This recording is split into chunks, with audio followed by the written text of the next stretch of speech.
这里是 Dragon Bridge。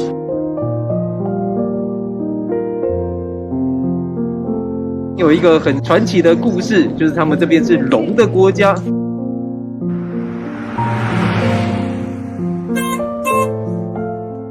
Welcome to Dragon Bridge， my name is Please like and subscribe。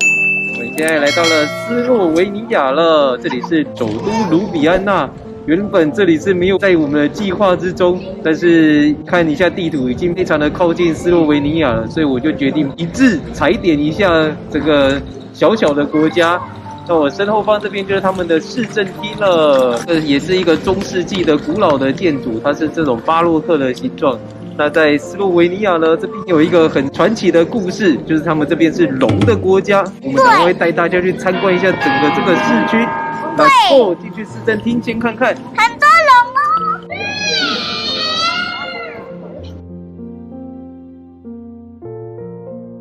在这个市政厅里面还有保有这个古老的古井，大家就是靠这个井在取地下水来喝的。然后看他们上面这个图腾画的蛮漂亮的，有这个像是龙马一样，然后还有一些老鹰。你的展览是这种很枯手的展览，这个有没有看起来像那个有一个很搞笑的黑人在跳？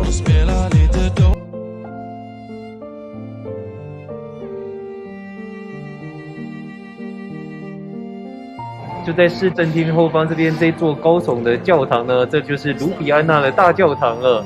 可惜啊，我们现在来的时候是他们正在祷告的时间，没有开放进场。他们要开放的时候，我们应该就已经离开这个城市了。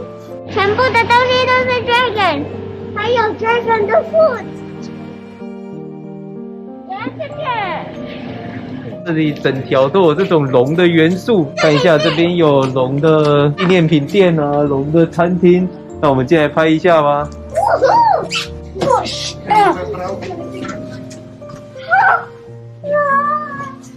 好可爱哦！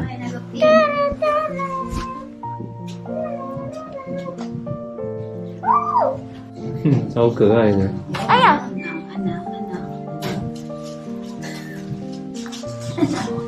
你看，黑龙。绿色就是正常的龙啦。哇，还有龙的啤酒哎！整个这一间店都是龙的元素。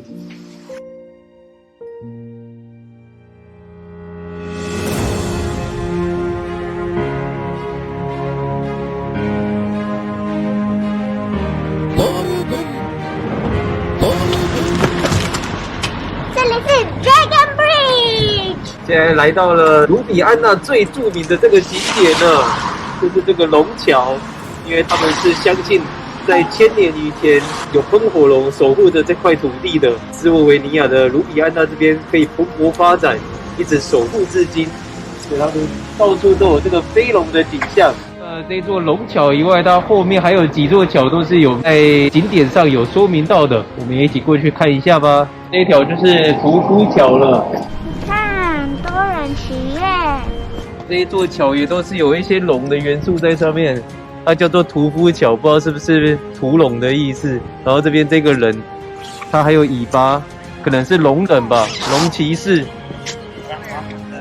现在在屠夫桥的下方，这里就是大家俗称的龙江，因为大家会以这几条龙为命名。它是卢比安娜河，有时候也会有人在这边游河，不过它的这个河看起来是蛮脏的。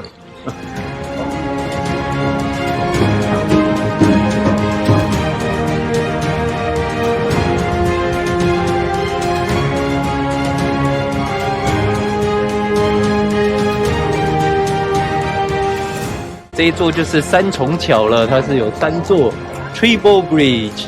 那这边也是最主要的景点，全部都是在这边。后面就是市政厅，前面这里就是有一个圣母方济塔。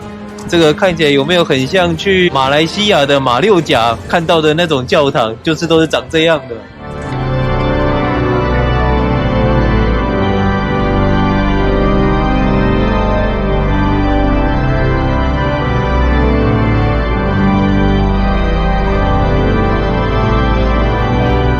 这是城成立于西元17世纪的圣母方济堂，刚好是遇到他们的弥撒的时间。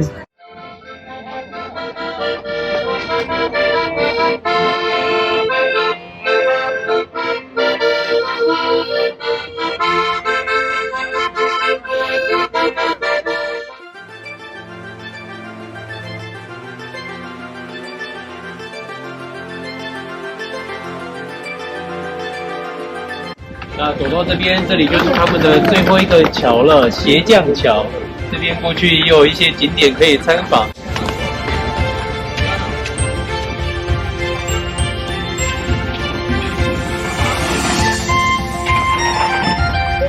两个脚踏车。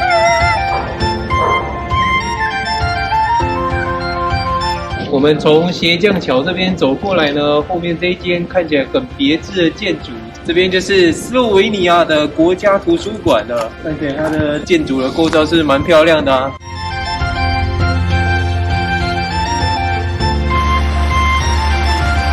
刚刚那个国家图书馆，因为今天是星期日，没有开门。那再继续往前走呢，就会来到这间卢比安纳大学，看一下在巴尔干地区的大学是不是都是这样小小的而已，不像我们在欧洲的其他国家都是非常大的大学。往回走咯，这边看起来有一个市集，我们来逛一下吧。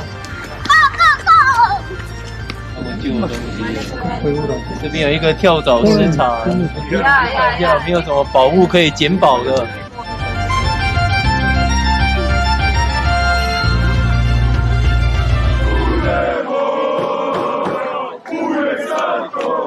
这应该是在庆祝黑山的队赢了吧？应该是黑山队赢了。他们是黑山的支持者。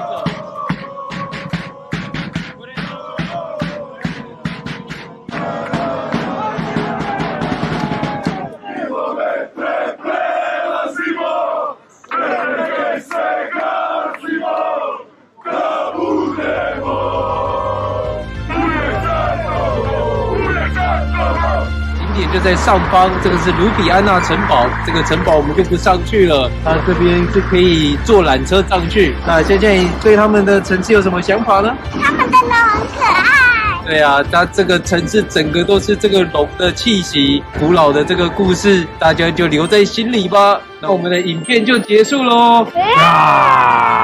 喜欢我们频道的朋友，麻烦帮我们按赞、订阅、加分享，以及开启小铃铛。日后会有更多有趣好玩的影片跟大家分享哦。Please like and subscribe. Bye bye.